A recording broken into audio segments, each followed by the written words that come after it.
मैं अलका ठाकुर हूं और आप सभी का अलका मेडिकल क्लासेस में स्वागत है। आज हम पढ़ने वाले हैं कुछ इम्पॉर्टेंट एनाटॉमिकल टर्म्स को, जो एनाटॉमी और फिजियोलॉजी में आगे जितने भी आप टॉपिक्स पढ़ेंगे उन सभी टॉपिक्स में इन सभी का यूज़ होता है। ये सभी बार बार रिपीट होते हैं। तो आइए हम स्टार्ट करते हैं।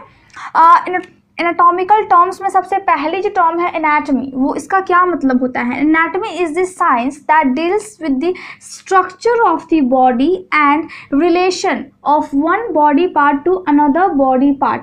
मीन्स एनाटॉमी एक ऐसी स्टडी है, एनाटॉमी एक ऐसी साइंस है जिसमें हम बॉडी के स्ट्रक्चर के बारे में पढ़ते हैं कि बॉडी का स्ट्रक्चर किस तरह से बना हुआ है और उसका रिलेशन दूसरे बॉडी पार्ट्स के साथ किस तरह से है। एनाटॉमी दो पार्ट में डिवाइड होती है। सबसे पहली है ग्रॉस एनाटॉमी एंड दूसरी है हिस्टोलॉजी। ग्रॉस एनाटॉमी में हम किस चीज़ को पढ़ते हैं? ग्रॉस एनाटॉमी में हम मैक्रोस्कोपिक स्ट्रक्चर को पढ़ते हैं। मैक्रोस्कोपिक मीन्स लार्ज स्ट्रक्चर को हम पढ़ते हैं। फॉर एग्जांपल ऑर्गन हो गया या फिर ऑर्गन सिस्टम हो गई। और हिस्टोलॉजी में हम क्या पढ़ते हैं? हिस्टोलॉजी में हम माइक्रोस्कोपिक स्ट्रक्चर्स को पढ़ते हैं। माइक्रोस्कोपिक स्ट्रक्चर्स में कौन कौन से एग्जाम्पल्स हो गए? सेल्स हो गए, टिश्यूज हो गए और ऑर्गेनेल्स हो गए। ऑर्गेनेल्स क्या होती है? अगर ये सेल है, इसके अंदर में जितनी भी सेल की जो इम्पॉर्टेंट अदर जो भी ऑर्गन्स होती है, सेल की ऑर्गन जो होती है, फॉर एग्जांपल माइटोकॉन्ड्रिया हो गया, लाइसोसोम हो गया, ठीक है, राइबोसोम्स हो गया, ये सभी सेल के ऑर्गेनेल्स होते हैं। तो ये माइक्रोस्कोपिक में सेल के अंदर, सेल क्योंकि बहुत ज़्यादा छोटा होता है और उस सेल के अंदर उसके ऑर्गन्स को स्टडी करते हैं। मीन्स माइक्रोस्कोपिक, बहुत छोटे स्तर पर जाकर के स्टडी करते हैं। और माइक्रोस्कोपिक मीन्स लार्ज स्ट्रक्चर को हम स्टडी करते हैं, ठीक है। उसके बाद जो टर्म आती है वो है फिजियोलॉजी। फिजियोलॉजी में हम क्या पढ़ते हैं? फिजियोलॉजी में हम study of normal functions of the body. Body में क्या क्या फंक्शंस होते हैं। फॉर एग्जाम्पल अगर ये आपकी स्टमक है तो स्टमक की स्ट्रक्चर्स कैसी है, स्टमक के स्ट्रक्चर में लेयर्स कितनी है, ये कितने टाइप के टिश्यू से बना हुआ है, ये हो गई हमारी एनाटॉमी। लेकिन फंक्शन क्या हो गई?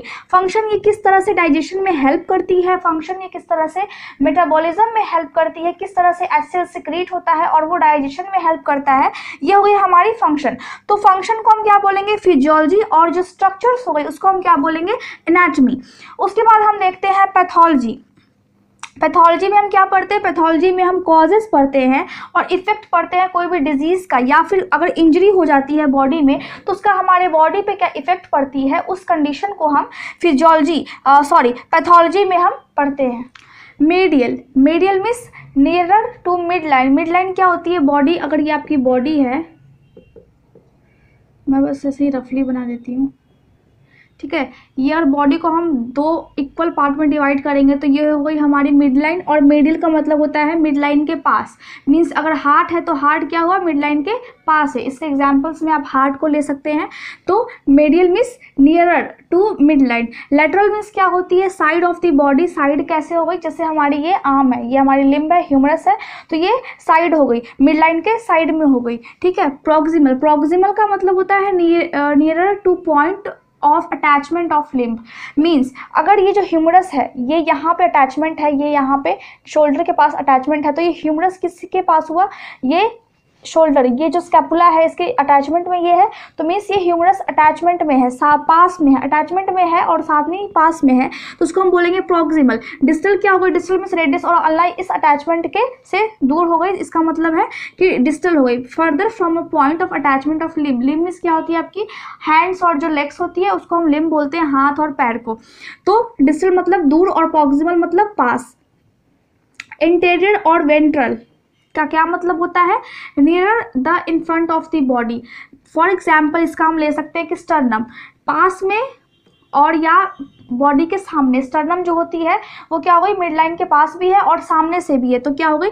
Near the in front of the body. Body के मिड लाइन के पास भी हो गई और स्टर्नम यहाँ पे होती है लंग्स के बीच में, ठीक है, तो पास में भी हो गई।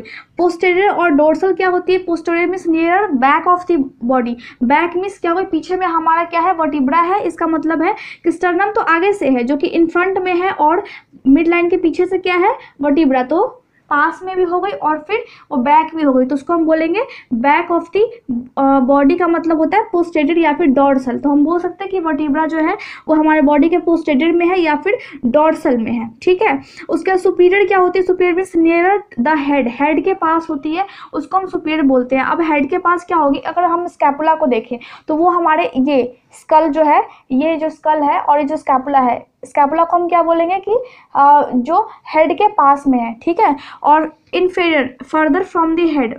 अब स्कैपुला क्या है, स्कैपुला ये होती है, स्कैपुला इस तरह की स्ट्रक्चर होती है बैक पे दो, ठीक है। तो ये पीछे में भी हो गई और फिर ये हेड के पास भी हो गई, तो ये क्या है कि हेड से थोड़ी सी दूर है, ठीक। तो उसको हम बोलेंगे इनफीरियर। और सुपीरियर मीन्स क्या होगा, हेड के पास। फॉर एग्जांपल इसका एग्जांपल होगा स्कल, कि जो स्कल है वो पास में है और जो स्कैपुला है वो दूर में है। इस तरह से हम देखते हैं क्या क्या इंपॉर्टेंट एनाटॉमिकल टर्म्स हैं जो कि आपके एनाटॉमी और फिजियोलॉजी सब्जेक्ट्स में हमेशा रिपीट होते रहेंगे। आज के लिए बस इतना ही। Thank you so much for watching my video. अगर आपको अच्छा लगा हो तो आप इसे लाइक, शेयर और सब्सक्राइब जरूर करें। Thank you so much.